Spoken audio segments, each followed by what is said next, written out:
tema kita memang menarik ya, yaitu tentang kematian. Disebut menarik karena sebetulnya semua orang pasti akan mengalami kematian, bahkan semua makhluk. Kemudian juga kita sudah melihat kematian, mungkin kematian dari keluarga kita, kematian teman kita, kematian binatang kesayangan kita. Tapi kadang-kadang kita kalau ditanya tentang kematian ya bingung juga ya. Apalagi kalau ditanya siap mati, wah ini dia. Belum siap. Tapi kalau ada orang yang meninggal, nangisnya luar biasa, kenceng banget. Ya, mungkin pasangan hidupnya meninggal, orang tuanya meninggal, dan lain sebagainya. Wah, nangisnya kenceng. Tapi kalau ditanya mau ikut, juga nggak ada yang mau ikut juga. Jadi, kematian ini memang misteri ya. Dan kalau tadi dikatakan oleh Pak Po, ada kutipan dari Sang Buddha, yaitu Jiwitang Aniatang, Maranang Niatang. Jadi hidup ini tidak pasti, kematian itu pasti. Pada kalimat yang kedua, itu diulang dua kali. Jadi, jiwitang aniatang, maranang niatang, maranang niatang. Diulang dua kali. Nah, kenapa demikian? Karena hidup ini tidak pasti. Saat ini kita hidup. Tapi sampai kapan kita hidup, kita tidak pernah tahu. Mungkin nanti malam kita masih hidup, mungkin juga tidak hidup. Mungkin besok kita masih hidup, mungkin juga tidak hidup. Mungkin mesti setahun lagi, 2 tahun lagi, tetapi yang jelas hidup tidak pasti. Kematian itu yang pasti. Nah, saudara-saudara, kemudian kalau kematian itu pasti, kadang-kadang kita juga takut malah tapi dengan kematian. Aku itu ya mau mati ya, tapi gimana ya? Apa persiapannya ya? Nah, sehingga tema kita ini kan kematian itu kalau di dalam bahasa yang lebih lengkap, kematian itu apakah akhir dari suatu perjalanan? Bahasa tema kita adalah kematian akhir perjalanan hidupkah? Ya, supaya pendek. Tapi kalau mau panjang sebetulnya apakah kematian itu akhir dari suatu perjalanan kehidupan? Karena ada beberapa orang mengibaratkan kehidupan kita ini seperti kita naik kereta atau naik bis.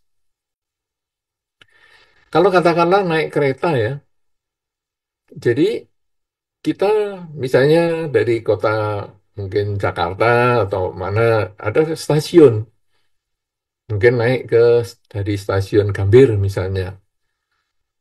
Kemudian dia naik. Pada waktu naik di kereta, gerbong kita itu tidak kosong, kita bukan penumpang yang pertama. Tetapi kita adalah penumpang yang kesekian. Jadi, begitu naik, di gerbong kita ini ada yang sudah duduk di situ, ada juga tempat duduk yang masih kosong, kemudian kita naik, kita mencari tempat yang kosong. Nah, kemudian kita duduk di situ. Lalu kita melihat mereka di sana ada yang membaca, ada yang ngobrol, ada yang mungkin makan cemilan, ada yang mendengarkan musik, dan lain sebagainya. Banyak sekali kegiatannya. Kemudian setelah stasiun Gambir itu kita naik, waktunya sudah menunjukkan waktu keberangkatan kereta, kemudian kereta ini berjalan. Kita misalnya mau menuju ke Blitar. Nah, kemudian perjalanan kereta dimulai, di beberapa stasiun berhenti. Nah, ketika di beberapa stasiun berhenti, ada beberapa yang dari gerbong saya ini atau beberapa gerbong kita ini turun. Tetapi juga ada yang naik juga. Lalu menduduki kursi-kursi yang kosong. Setelah waktunya tiba untuk berangkat, oke, berangkat lagi. Sampai ke stasiun yang selanjutnya, prosesnya berulang lagi. Ada yang turun, ada yang naik ketika kereta sudah berhenti. Demikian seterusnya sampai akhirnya di Blitar. Sampai Blitar juga sama. Ada sebagian yang turun, ada sebagian yang naik. Tetapi karena saya mau turun di stasiun Belingi, saya masih tetap duduk di atas kereta. Nah, sampai di Belingi, saya turun. Tetapi yang lain di kereta ada yang turun juga, mungkin karena tujuannya sama dengan Belingi, tapi juga ada yang naik baru. Dan kemudian kereta ini melanjut perjalanannya ke kota-kota yang selanjutnya. Nah, saudara-saudara, ini adalah kisah perjalanan. Perjalanan saya dari Jakarta, stasiun Gambir, sampai ke stasiun Belingi. Saya naik dari Gambir dan turun di Belingi. Tapi keretanya ini jalan terus. Demikian pula di dalam kehidupan kita. Kalau saya naik dari stasiun Gambir, itu diibaratkan saya ini terlahir di satu titik tertentu, di kota tertentu, di masa tertentu. Ketika saya lahir, tadi ketika saya naik kereta, sudah ada orang yang duduk di situ. Ketika saya lahir, sudah ada orang-orang yang terlahir lebih duluan. Yaitu jelas orang tua saya, kakak saya, tetangga, guru, dan lain sebagainya. Kemudian dalam proses perjalanan, saya berangkat dari stasiun Gambir. Lalu ada yang naik baru di stasiun berikutnya. Nah, ini adalah orang-orang yang lahir setelah kelahiran saya. Ya, naik mereka semua sepertinya Pak Po, Pak Yani ini termasuk orang yang lahir setelah kelahiran saya. Ya, nah ini naik mereka di kereta yang sama. Tetapi jangan lupa, di kereta yang tadi duduk berbarengan dengan saya atau yang lebih awal itu juga ada yang turun. Itu mungkin ayah saya, mungkin ada beberapa guru-guru saya yang sudah meninggal lebih awal dan sebagainya. Kemudian kita jalan terus. Nah, dalam proses perjalanan ya tadi, ada yang lahir, kemudian ada yang meninggal. Setiap stasiun itu adalah proses kelahiran dan ada yang meninggal. Nah, sampai di Wulingi saya turun. Itu kalau kereta. Sekarang perjalanan kehidupan saya belum sampai Belingi. Sehingga saya masih hidup. Sehingga kalau tadi ditanya oleh Pak Po, bagaimana ya? Kok bisa apa itu cerah lah, apalah. Ya karena saya masih hidup. Saya masih berada di atas kereta. Nanti kalau sudah saya turun dari kereta, alias kematian itu sudah datang, ya sudah nggak ada cerah-cerahnya lagi. Mukanya sudah pucat lah, sudah siap dikremasi lah, sudah tinggal jadi debu lah. Karena saya sudah turun. Ya, jadi itu akan terjadi itu pasti. Jibing marak nang datang, kematian pasti datang. Sampai kapan saya tidak tahu. Umur saya sekarang sudah 60 lebih, tapi sampai kapan? Apakah 60 tahun lagi? Ya tidak mungkin lah. Tetapi itu pasti datang. Apakah 10 tahun lagi, 20 tahun lagi, saya tidak pernah tahu itu. Nah, tapi satu ketika saya pasti harus turun dari kereta ini. Kereta kehidupan. Nah, karena itu tema kita adalah kematian ini apakah akhir dari perjalanan hidup. Jadi setelah saya turun dari kereta, apakah saya berhenti di stasiun itu? Ataukah saya akan melanjutkan perjalanan ke Balirejo misalnya? Jadi saya naik ke angkutan umum, atau saya naik kendaraan-kendaraan dijemput misalnya, kemudian saya lanjut ke Balirejo. Berarti setelah turun dari kereta, sama dengan penumpang-penumpang yang lain, dia tidak tinggal di stasiun. Tapi dia menjadikan stasiun itu sebagai sarana transisi untuk dia kemudian pergi ke tempat yang lain. Demikian pula kehidupan kita ini. Ketika kematian datang, ada yang menjadi akhir dari perjalanan karena sudah nyampe tempat, tetapi ada yang harus melanjutkan perjalanan-perjalanannya ke tempat lain. Misalnya kalau saya tadi ya dari stasiun Belingi menuju ke Balirejo, ya harus naik kendaraan umum dulu.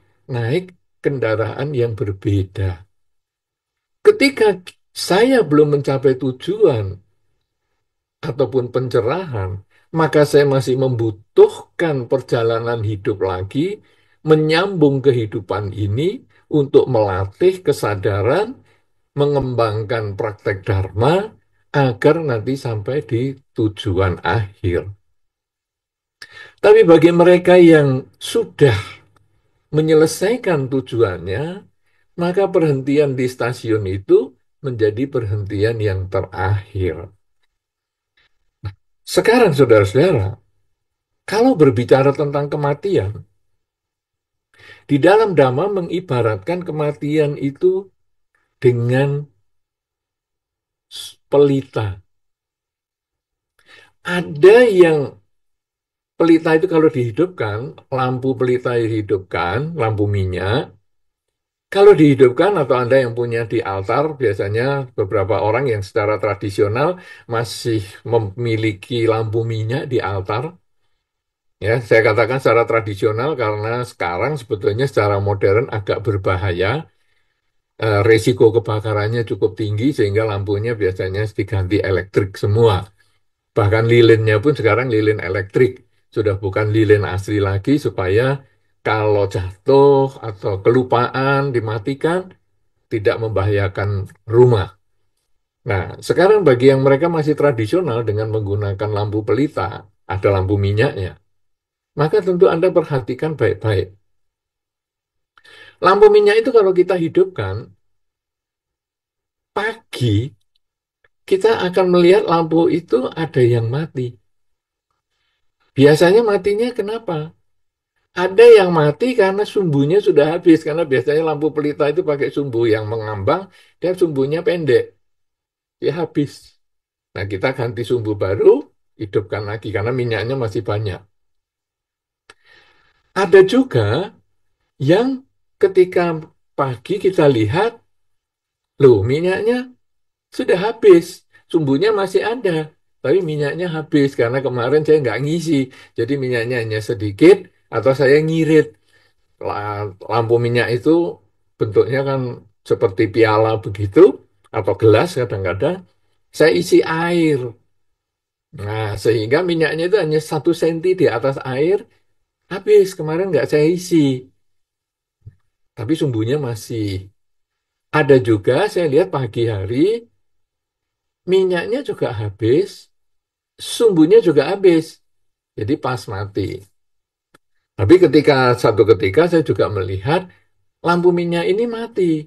Padahal sumbunya masih besar, masih panjang, minyaknya juga masih banyak. Nah ini mati kenapa ini? Waduh, jendela lupa saya tutup. Jadi anginnya kenceng, matilah lampu minyak itu. Ada 4 kondisi ini yang di dalam Dhamma menggambarkan kehidupan dan kematian seseorang. Kalau ada lampu minyak yang mati karena sumbunya habis, itu dikatakan bahwa dia mati karena umurnya fisik sudah selesai. Jadi manusia meninggal ini kira-kira rata-rata sekarang umur berapa? Katakanlah umur 80 tahun. Jadi seseorang itu meninggal karena fisiknya sudah tidak mendukung lagi. Nah ini sumbunya sudah habis. Tetapi minyaknya masih banyak. Potensi untuk terlahir kembali sebagai manusia itu masih besar. Nah, sehingga walaupun dia mati sebagai manusia ini, nanti bisa lahir lagi menjadi manusia lagi. Misalnya jadi cucunya. Sehingga kadang-kadang kita bertemu dengan cucunya itu, kita mengatakan, wataknya kok kayak kakeknya dulu ya. Sukanya mirip dia, cara batuknya mirip sama kakeknya dulu. Kenapa? Karena kakeknya ini mungkin meninggal, tapi karena fisiknya itu sudah habis meninggalnya, namun kondisi pendorong untuk sebagai manusia itu masih ada, maka dia lahir lagi sebagai cucunya. Itu juga bisa. Ya, nah inilah yang sumbunya habis, minyaknya masih banyak. Tetapi kadang-kadang ada sumbunya yang masih panjang, tapi minyaknya habis. Misalnya, dia lahir sebagai cucunya, tapi umur 15 tahun meninggal. Kenapa demikian? Karena si kakek yang tadi meninggal itu hanya meninggalkan minyak sedikit. Sehingga ketika sumbunya habis, diganti sumbu baru, ya dia hanya menyelesaikan sisa minyaknya, hanya beberapa jam saja. Demikian pula ketika dia mendapatkan badan yang baru, sumbu yang baru, karena dia minyak untuk kelahiran kembali sebagai manusia itu tinggal sedikit, maka matilah dia di usia yang pendek. Ya, 15 tahun mungkin sudah meninggal atau 20 tahun sudah meninggal. Nah, tetapi ada juga yang sumbunya habis, minyaknya habis, yaitu ketika seseorang dalam usia tertentu, usia maksimal rata-rata pada saat itu, dia meninggal dan memang jatah hidupnya, karma pendukungnya sudah habis juga, maka dia matilah juga sebagai manusia dan mungkin terlahir di alam surga, di alam yang lain, yang terserah sesuai dengan kondisi karmanya. Nah, kemudian ada juga yang tadi lampu pelita mati tertiup angin, minyaknya masih banyak, sumbunya masih panjang. Ini adalah orang-orang yang dikatakan meninggal karena mendadak. Mungkin dia bunuh diri, mungkin dia kecelakaan, dan lain sebagainya. Nah, jadi proses meninggal itu bisa terjadi seperti ini. Dan kalau orang itu masih memiliki keinginan-keinginan yang cukup besar, belum mampu mengendalikan keinginan, maka kematian dia sebagai manusia atau sebagai makhluk masih akan dilanjutkan untuk terlahir sebagai makhluk yang lain. Inilah yang disebut dengan kelahiran kembali, karena nanti ada hubungannya dengan hukum sebab dan akibat perbuatan. Kalau dia melakukan perbuatan di kehidupan ini dan buah itu selesai di kehidupan ini juga, maka dia tidak akan panen lagi di kehidupan selanjutnya. Tetapi kalau buah yang dia lakukan di kehidupan ini masih belum selesai, maka dia akan melanjut di kehidupan-kehidupan yang berikutnya. Itu artinya setelah sampai di satu stasiun dia harus turun, dia harus berganti kendaraan. Mungkin berganti beberapa kendaraan umum untuk mencapai tujuannya dia yang terakhir. Demikian pula, ketika seseorang belum mampu mengendalikan keinginannya, sampai dia belum menyadari bahwa saat ini itu saya sedang apa. Karena keinginan itu timbul karena dia tidak memahami hidup itu yang berubah. Karena dia tidak memahami hidup yang berubah, ketika ada hal yang menyenangkan dia ingin pegang terus, ketika ada hal yang tidak menyenangkan dia ingin menolak. Keinginan memegang terus yang menyenangkan itu ketika meninggal dunia, ini yang akan membawa dia ke perjalanan yang selanjutnya. Jadi misalnya, saya ingin selalu mempunyai kesehatan ataupun saya mempunyai keluarga yang bahagia misalnya. Maka ketika meninggal dunia, dia akan terlahir di sekitar keluarganya. Dan itu akan terus-menerus seperti itu sesuai dengan keinginan yang dia miliki. Dia ingin berkumpul dengan yang dia cintai. Sebaliknya, dia menolak dia yang dia tidak suka, yaitu saya bosen dengan pasangan hidup saya ini. Saya setiap hari selalu cekcok dengan dia, saya bosen. Kebencian itu satu sisi yang berbeda dengan cinta. Karena kebencian dan cinta itu sama-sama saling mencari. Jadi kalau kita pulang dari rumah atau kita pulang dari tempat kerja, kemudian kita sampai rumah, yang kita cintai apa? Yang kita cintai anak, maka kita akan mencari anak kita yang kita sayangi itu. Sebaliknya yang kita benci apa? Yang di rumah. Misalnya di rumah ada kecoa, karena saya sering ketemu dengan kecoa. Maka pada saat saya pulang ke rumah, yang saya cari juga kecoa. Jadi cinta dan benci itu saling mencari. Cinta untuk mendekat, benci untuk menolak. Sehingga ketika tadi ada seseorang yang meninggal dengan pikiran, aku nggak suka dengan pasangan hidup ini, aku benci dengan dia, selama puluhan tahun aku berkeluarga dengan dia selalu bermasalah, aku benci. Kematian dengan kebencian seperti itu akan melanjutkan kelahiran kembali justru berdekatan dengan yang dibenci ini. Sehingga akhirnya sejak lahir, misalnya dia lahir sebagai kakak dan adik, kalau di kehidupan ini dia hanya pasangan hidup, kehidupan yang selanjutnya mungkin dia kakak dan adik. Dan kakak yang dan adik ini suka bercekcokan, suka bermasalah. Sehingga tidak tidak heran kalau satu ketika kita membaca di berita, di salah satu kota baru-baru ini ada adik yang membacok kakaknya sampai meninggal karena warisan dan lain sebagainya. Nah, kenapa demikian? Karena dia sudah bermusuhan dari kehidupan yang sebelumnya.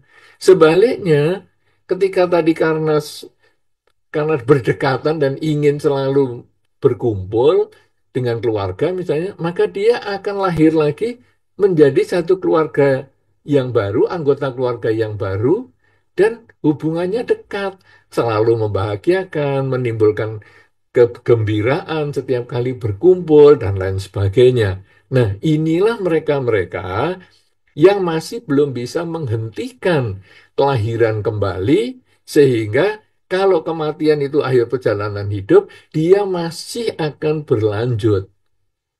Tetapi bagi orang-orang yang mengembangkan kesadaran setiap saat, menyadari bahwa hidup ini adalah perubahan, bahwa hidup adalah saat ini, yang tadi itu hanya pelajaran untuk saya perbaiki di masa sekarang, yang akan datang itu adalah tujuan, tetapi juga harus saya mulai dengan saat ini, karena saat inilah yang nyata, bukan yang tadi karena kenangan, bukan nanti yang impian, tapi sekarang ini adalah yang nyata, maka kita kemudian mengembangkan kesadaran setiap saat. Saat ini saya sedang apa? Sedang duduk. Saat ini saya sedang apa? Berjalan. Saat ini saya sedang apa? Berbaring. Saat ini saya sedang apa? Berbicara. Saat ini sedang apa? Mendengar. Kemudian saat ini saya sedang apa? Merasakan senang, merasakan tidak senang, dan seterusnya. Sehingga pada saat kematian itu nanti datang, orang ini kemudian lalu menyadari saat ini saya sedang apa? Saat ini saya sedang dalam kondisi berbaring dan akan mengakhiri kehidupan ini, akan mengakhiri perjalanan kehidupan ini. Saya akan berpisah dengan yang saya cintai. Saya juga akan meninggalkan mereka-mereka yang tidak saya sukai. Jadi cinta dan benci akhirnya kita menyadari semua itu hanya karena permainan pikiran.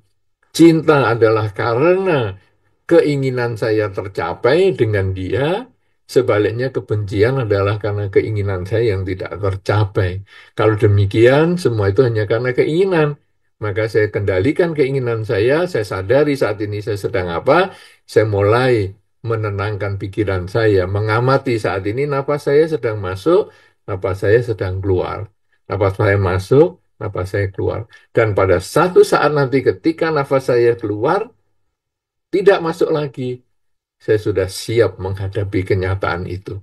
Dan kalau kenyataan itu kita bisa hadapi dengan tenang, maka akhir kehidupan itu, akhir perjalanan kehidupan itu menjadi akhir kelahiran kembali. Kalau sudah demikian, maka orang itu turun dari kereta dan rumahnya ada di depan stasiun. Jadi dia sudah tidak perlu kemana-mana lagi, dia sudah sampai di akhir kehidupannya, di akhir perjalanan hidupnya. Oleh karena itu, saudara-saudara, kalau tema kita ini, apakah kematian itu menjadi akhir dari perjalanan kehidupan? Bagi orang-orang yang belum menyadari kehidupan ini tidak selalu berubah dan tidak bisa dipertahankan, maka kematian akan dilanjutkan dengan kelahiran kembali karena dia masih belum bisa menerima kenyataan harus berpisah dengan yang dicinta dan juga harus bertemu dengan yang dibenci. Tapi bagi mereka-mereka yang sudah menyadari hidup itu selalu berubah, sehingga dia hanya memegang saat ini saja, karena masa lalu hanya pelajaran, masa depan adalah impian yang kita harus mulai perbaiki pada saat ini, maka kalau kematian di kehidupan ini menjadi kematian yang terakhir. Tidak ada kelahiran kembali karena dia sudah menerima kehidupan ini sebagaimana adanya, bahwa hidup itu berubah. Kalau sudah demikian, maka orang ini di dalam Dhamma dikatakan mereka telah mencapai pencerahan. Mereka telah mencapai kesucian sehingga kehidupan ini menjadi kehidupan yang terakhir, tidak lagi ada kelahiran kembali. Inilah yang perlu saya sampaikan dalam pengantar perjumpaan kita dalam tema kematian akhir perjalanan hidup, Kak. Semoga dengan pengantar yang singkat dan sederhana ini dapat membawa kita ke dalam diskusi yang menarik untuk menambah wawasan kita, sehingga kita mempersiapkan diri dengan baik ketika kematian akan datang. Karena sesungguhnya hidup tidak pasti, kematian itu yang pasti. Civitangan nyata, maranang nyata, maranang nyata.